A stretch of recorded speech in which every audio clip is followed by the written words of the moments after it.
Di suatu siang yang sangat cerah, nampak seorang pemuda yang sedang mencari makanan ringan di minimarket. Terlihat dia mengambil salah satu snack yang memang sudah terbuka di sana. Sialnya adalah, ada seorang anak kecil yang melihat pemuda tersebut sedang menggenggam snack yang sudah terbuka itu. Maka si gadis kecil itu merasa jika Yunim yang ada di depannya saat ini sedang mencuri makanan. Belum selesai dia menjelaskan duduk perkara sebenarnya, terdengar suara pembawa berita menyampaikan jika di Korea sedang terjadi gempa bumi yang cukup besar. Meski tak menimbulkan korban jiwa, namun menurut para peneliti ahli, gempa yang ada di sekitar wilayah kota Seoul pun semakin membesar dan meluas. Lalu terlihat beberapa orang di minimarket tersebut menatap ke arah luar. Mereka semua menyaksikan pemandangan yang cukup aneh di sana. Karena tanah datar yang ada di hadapan mereka tiba-tiba hancur dan memunculkan suatu reruntuhan aneh. Tiba-tiba, dalam sekejap, wilayah tersebut hancur porak-poranda karena kemunculan tower aneh yang ada di hadapan mereka semua. Nampak sang pemuda sebelumnya adalah pria yang sangat baik karena dia berusaha melindungi sang gadis kecil yang menegur dia sebelumnya. Seketika kekacauan pun terjadi dan semua orang pun langsung menelpon polisi dan ambulan di sana. Mereka pun melaporkan jika ada suatu bangunan yang sangat besar muncul dari tanah menjulang ke langit dengan sekejap mata. Di Britania Raya, Jepang, Seoul, dan hampir seluruh negara di dunia mengalami kejadian yang sama. Muncul bangunan misterius layaknya sebuah tower aneh yang menjulang tinggi ke langit dalam sekejap mata. Semua orang pun sepakat menyebut bangunan tersebut sebagai Nightmare Tower. Lalu dalam keanehan yang terjadi, terdapat segelintir orang yang mendapatkan pesan layaknya sebuah notifikasi dalam game. Jika mereka terpilih sebagai Tower Walker dan memiliki kesempatan untuk menyelamatkan dunia saat ini. Tanpa pikir panjang, semua orang yang mendapatkan notifikasi tersebut menyetujui permintaan sistem untuk mensummon mereka ke suatu tempat. Dalam sekejap, semua orang yang sudah terpilih pun saat ini disummon ke dalam lantai terendah tower aneh yang muncul di bumi. Mereka diberikan sebuah berkat oleh sistem, sehingga semua orang yang terpilih itu bisa mendapatkan sebuah item ataupun skill layaknya dalam sebuah video game. Namun tentu dengan cepat otak mereka menyadari jika ini bukanlah sebuah permainan. Di dalam tower tersebut, mereka pun diberikan informasi jika tower impact atau bencana dari tower tersebut akan segera terjadi di seluruh bumi. Mereka pun melihat pemandangan yang ditunjukkan oleh sistem tentang keadaan yang ada di luar tower tersebut. Para pekerja konstruksi di luar tower melihat sosok misterius dari salah satu lantai pada tower misterius tersebut. Sosok hitam misterius tersebut memerintahkan seluruh anak buahnya untuk memulai kekacauan di luar tower tersebut. Dalam sekejap saja, malapetaka besar dari para monster tower misterius itu membanjiri seluruh dunia. Hal itulah yang disebut dengan Tower Impact. Kekacauan terjadi di seluruh penjuru dunia. Semua warga sipil saling berlomba menyelamatkan diri masing-masing. Para tentara dan seluruh persenjataan alat berat dikerahkan untuk menghentikan gelombang monster yang menyerang. Tentu hal itu tak cukup untuk menghentikan para monster yang menyerang bumi saat ini. Setelah para monster-monster tersebut menyerang dan menyebar ke seluruh penjuru bumi, sepertiga dari umat manusia pun telah binasa. Lalu semua orang yang sudah terpilih dan ada di dalam tower tak memiliki pilihan lain lagi, selain mereka menyaksikan kengerian itu tanpa bisa membantu sedikit pun. Mereka semua sepakat untuk menaiki tower misterius tersebut dan menjadi seorang Tower Walker. Karena menurut sebagian orang, jika mereka dapat menyelesaikan tower tersebut, maka mereka akan bisa menyelamatkan dunia seperti yang sistem katakan sebelumnya. Dan mimpi buruk ini pasti akan segera berakhir. Orang-orang yang mendapatkan kekuatan spesial dan kualifikasi sebagai yang terpilih menjadi harapan terakhir bagi seluruh umat manusia. Mereka mengemban tugas untuk menghentikan keruntuhan dari umat manusia, dan para Walkers ini menyelesaikan seluruh lantai satu demi satu di dalam tower dengan sekuat tenaga. Sampai pada di suatu titik, salah satu kelompok yang ingin melanjutkan perjalanan terhenti oleh sebuah bebatuan yang sangat besar yang menghalangi jalan. Meski mereka memiliki kekuatan spesial, mereka merasa akan kesulitan untuk menghancurkan bukit besar yang ada di hadapan mereka saat ini. Perlahan-lahan mereka menghancurkan batuan besar tersebut dengan senjata yang mereka miliki saat ini. Tiba-tiba muncul suatu benda layaknya batu kristal berwarna biru yang jatuh dari puing-puing batu yang mereka hancurkan. Sistem mengatakan jika batu itu adalah Regression Stone yang dapat mengembalikan waktu kembali ke masa lalu saat mereka semua baru disummon di dalam tower tersebut. Dan ingatan para user akan tetap utuh dan dipertahankan. Tentu hal ini awalnya membuat mereka tak percaya karena mengapa sebuah item cheat seperti itu bisa muncul dengan mudah di hadapan mereka. Singkatnya, Wang Inchan sang pemimpin dari kelompok tersebut berencana akan kembali ke masa lalu. Dia akan memberitahukan semua orang saat kembali nanti untuk meminimalisir korban yang berjatuhan saat mendaki tower tersebut. Saat Regression Stone tersebut dihancurkan, cahaya yang begitu menyilaukan pun muncul dan membuat Wang Inchan pun hilang dalam sekejap mata. Tentu para bawahannya meragukan jika bos mereka akan bisa kembali ke tempat mereka berada saat ini, layaknya Kapten Amerika yang muncul kembali dan memberikan perisai setelah kembali ke masa lalu. Lalu salah satu anggota dari kelompok tersebut menjelaskan pendapat pribadinya.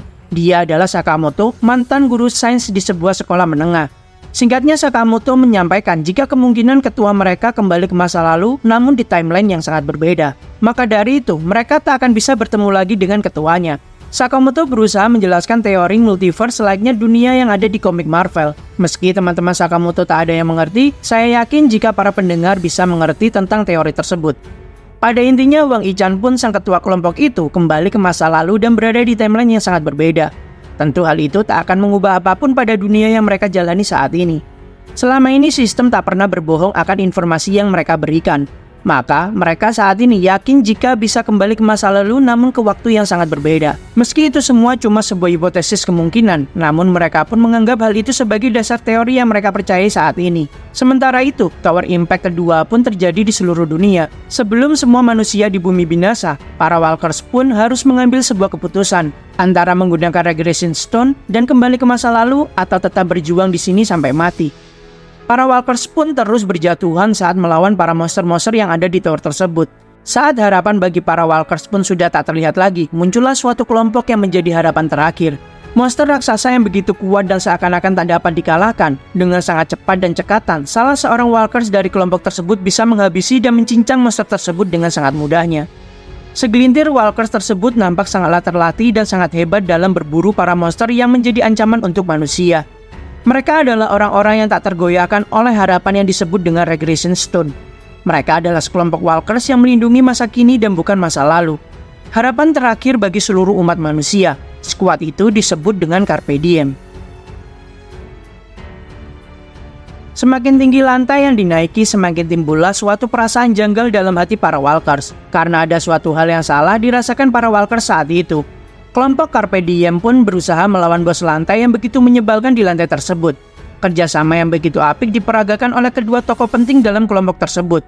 Dia adalah Jae Hwan dan Yun Hwan yang menyerang sang bos secara bersamaan. Dengan tebasan yang begitu tajam dan juga dalam, terpenggalah sang bos yang memang sepertinya sudah sangat kewalahan menghadapi mereka berdua. Jae Hwan bertanya pada Yun Hwan jika siapa saja dari kelompoknya yang saat ini gugur dalam lantai tersebut. Namun kabar baik dia terima jika sepertinya tak ada korban jiwa yang diterima oleh kelompok mereka saat ini. Hanya luka-luka yang masih bisa dipulihkan secara berkala. Dengan sangat percaya diri, Jae Hwan pun merasa mereka pasti bisa melaju hingga lantai terakhir jika dapat mempertahankan performa mereka seperti ini terus. Ditambah lagi saat ini, Jae Hwan pun mendapatkan sebuah item berkualitas tinggi yaitu Dragon Suppressing Sword. Senjata yang telah ditempa oleh pemiliknya 1000 hari dan 1000 malam tanpa henti untuk bertujuan membunuh seekor naga.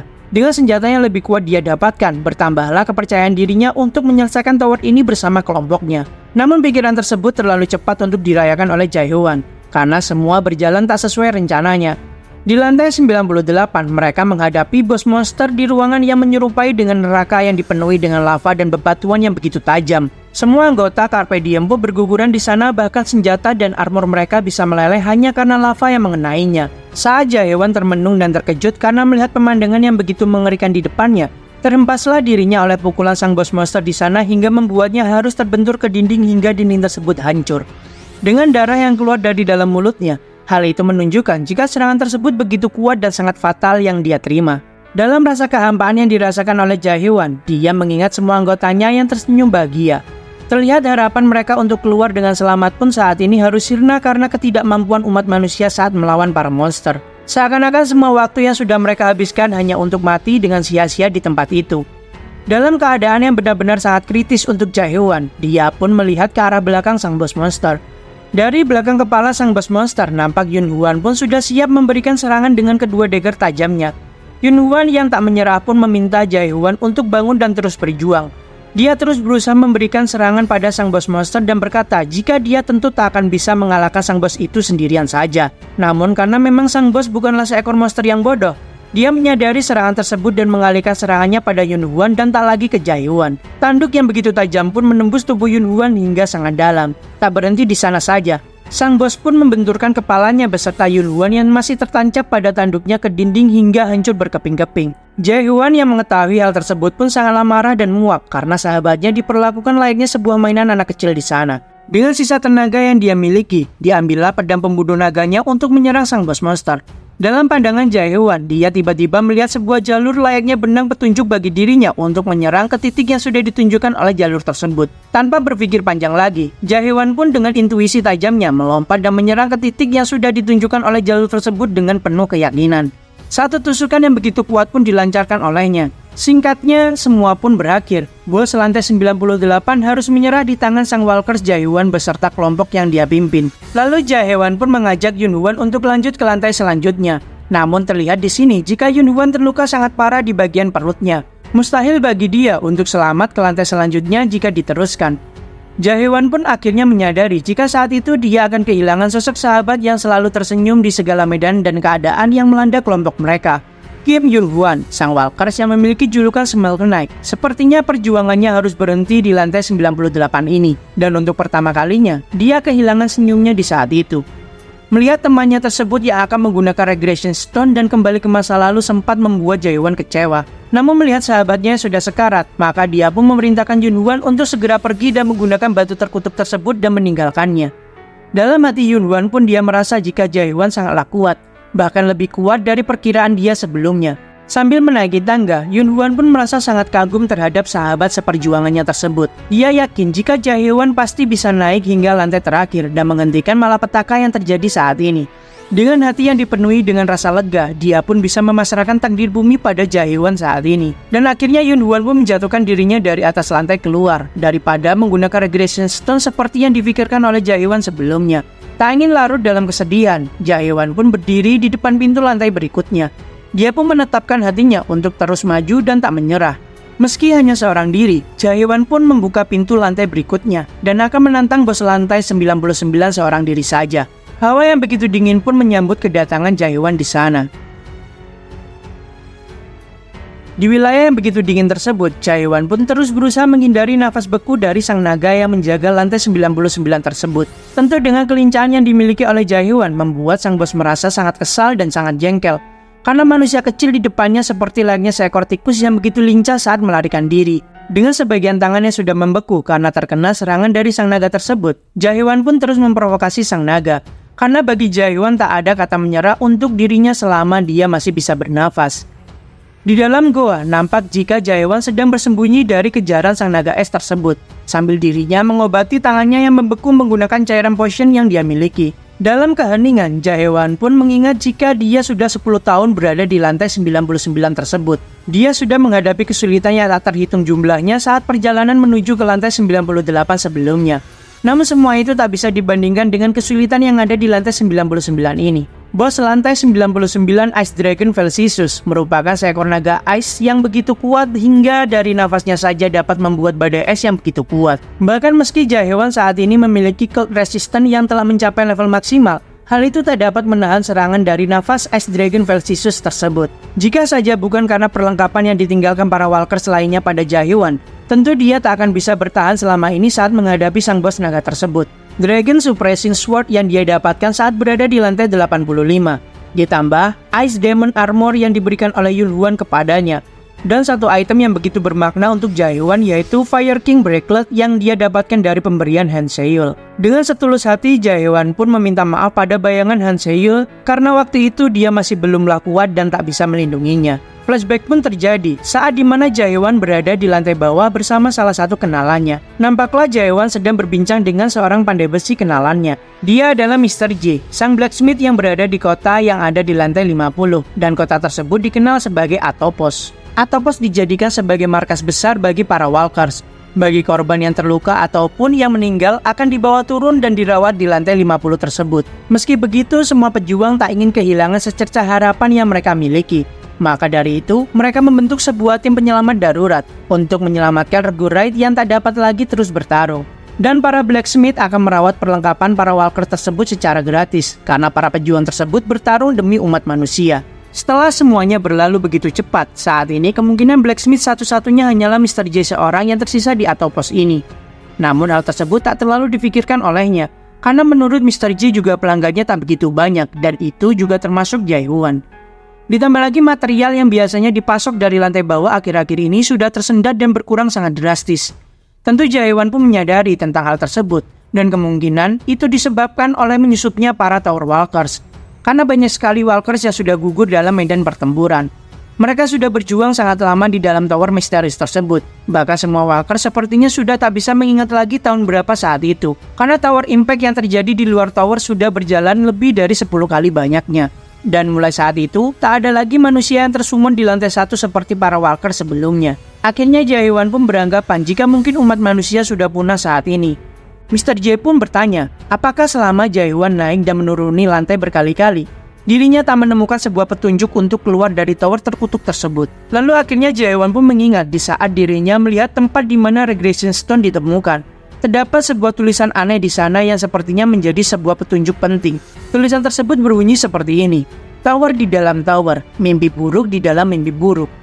Lalu salah satu kenalan Jae-hwan pun diketahui juga menghilang saat itu. Dia adalah seorang pembuat cairan potion dan menjadi support terakhir bagi para walkers di sana termasuk dengan Mr. J. Di dalam tower tersebut manusia tak akan pernah menua. Jika ada salah satu walkers yang menghilang, maka jawabannya hanyalah ada dua. Pertama, mereka menggunakan Regression Stone dan kembali ke masa lalu. Atau mereka memilih bunuh diri dari atas tower misterius tersebut. Dan mengetahui semua hal bisa saja terjadi dan tak sesuai rencananya. Akhirnya Jae-hwan pun meminta kepada Mr. J untuk diajarkan cara menjadi seorang blacksmith. Kembali ke masa kini yang dimana selama penciptaan tower misterius tersebut, tak ada satupun manusia yang berhasil menantang lantai 99 sendirian saja. Maka saat ini sang Ice Dragon tersebut cukup kagum terhadap manusia di depannya. Jae-hwan pun hanya tersenyum tipis karena di saat-saat terakhir seperti ini bukanlah manusia yang memuji kehebatannya, melainkan seekor monster yang akan dia bunuh setelah ini, ungkapnya pada sang Ice Dragon. Tentu candaan tersebut membuat sang Ice Dragon cukup terhibur. Karena hal mustahil yang tak mungkin pernah terjadi dikatakan oleh makhluk kecil seperti manusia di depannya sekarang. Dengan pedang yang sangat tajam digenggamnya, Jae-hwan pun bertekad akan menghancurkan armor yang selalu dibanggakan oleh sang boss monster di hadapannya saat ini. Pertempuran kembali lagi terjadi antara Tower Walkers terakhir melawan sang boss lantai Ice Dragon Velsisus. Ledakan yang begitu dahsyat pun terjadi di area pertarungan. Nampaklah darah yang bercucuran dari Jae-hwan. Karena ternyata tekad kuat dari Jae-hwan pun tak dapat mengalahkan kenyataan bahwa dirinya masih belumlah cukup kuat untuk melawan sang Ice Dragon. Dengan tangan dan kaki yang sudah membeku karena terkunci oleh nafas pembeku milik sang Ice Dragon, Jae-hwan pun terlihat begitu tak berdaya saat ini.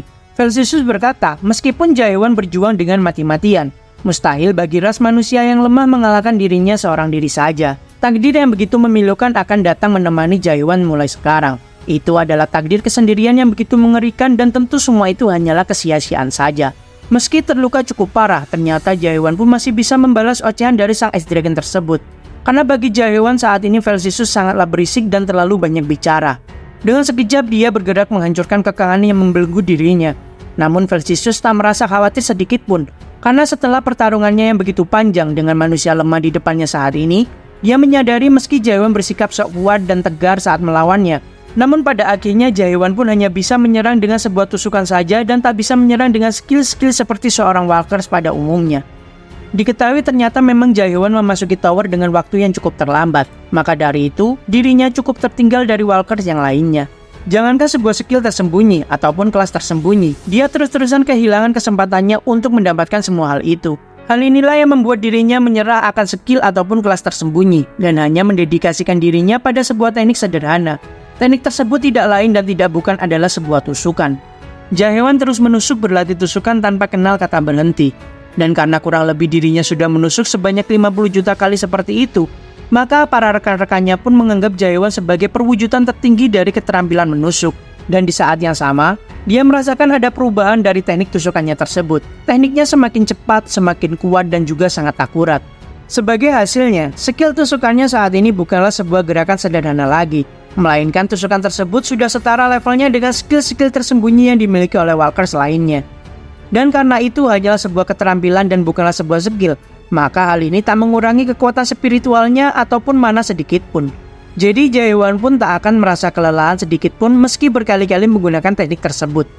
Namun meski begitu, saat ini skill yang selalu dia andalkan dan menjadi penyelamat bagi dirinya saat memanjat tower misterius ini, tak dapat sedikit pun untuk menggores armor kuat milik Velsisus di sana. Meskipun sudah ratusan kali dia mencoba menusuk sang Ice Dragon, namun hal itu layaknya sebuah lidi kecil yang mencoba untuk menusuk batu yang begitu besar. Di saat yang sama lamunannya pun terpecah karena di hadapannya Velsisus sudah bersiap menyemburkan skill nafas pembekunya tepat pada Jae-hwan di sana. Tentu itu adalah akhir yang buruk bagi Jae-won di sana karena memang dia sudah terlambat untuk menghindarinya. Dengan sorot mata yang sangat terkejut, Jae-won pun menyaksikan hal yang sangat familiar saat itu. Muncul sebuah jalur serangan layaknya tali pemandu seperti sebelumnya pada rahang sang Ice Dragon. Mengetahui itu adalah kesempatan baginya saat dalam kondisi hidup dan mati, maka tak pikir panjang lagi Jae-won pun menusukkan pedang miliknya dengan sekuat tenaga ke rahang sang bos monster. Tusukannya selama ini tak berdampak sedikit pun pada tubuh keras sang Ice Dragon. Akhirnya serangan itu dapat membuat sang Ice Dragon merasa sangat terkejut, karena seketika hancurlah rahang miliknya oleh serangan tusukan sederhana dari manusia lemah tersebut.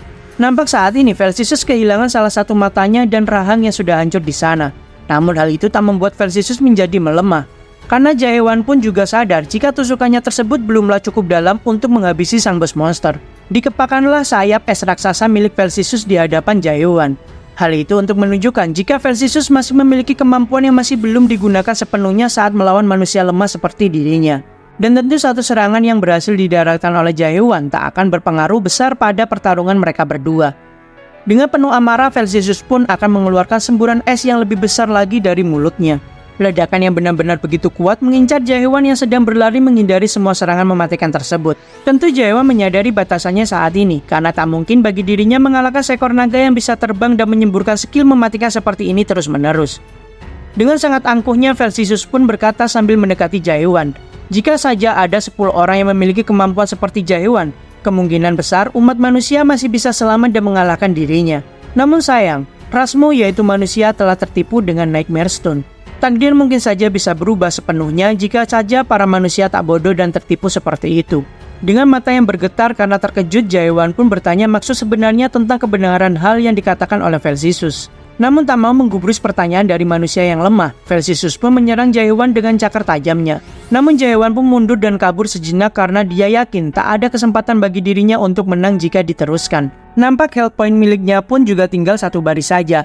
Bahkan hanya karena terkena goresan sedikit dari cakar Velcisus, kemungkinan itu dapat membunuhnya saat ini yang memiliki health point-nya begitu mengkhawatirkan.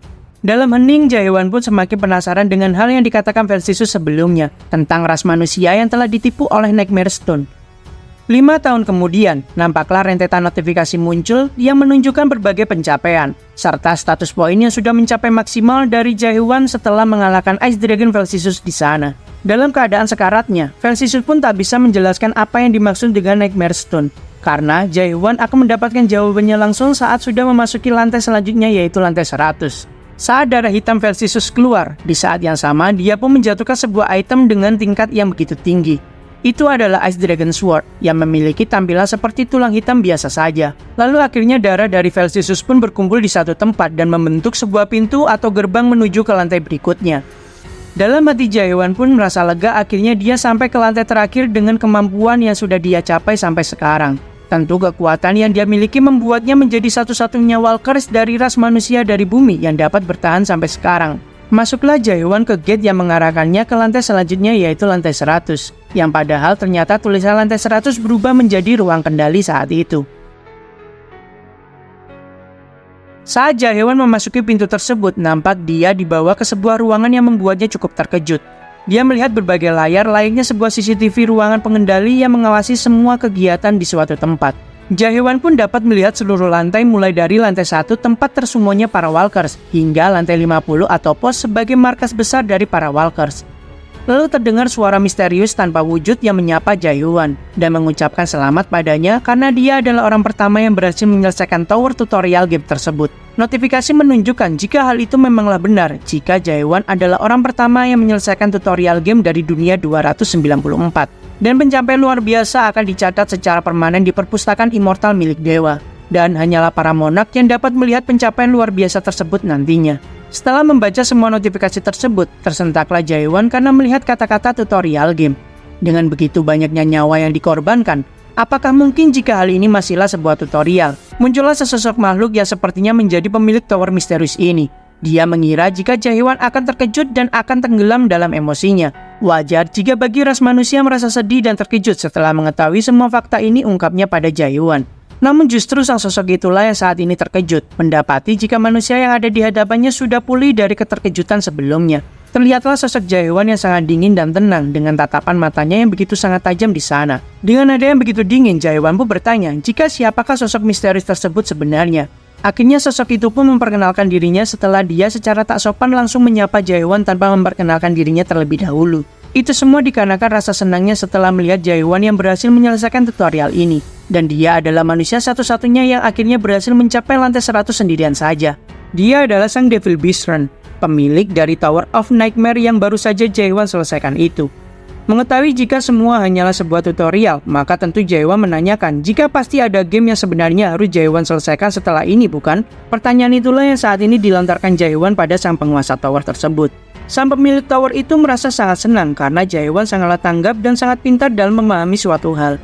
Namun sebelum melanjutkan penjelasannya, dia ingin menunjukkan suatu hal pada Jaewan. Flashback seluruh kejadian mulai Jaewan tersummon dan memasuki Tower Nightmare tersebut, bertemunya dia dengan para teman-teman seperjuangannya saat dirinya mengalahkan serbuan monster-monster yang tak terhitung jumlahnya.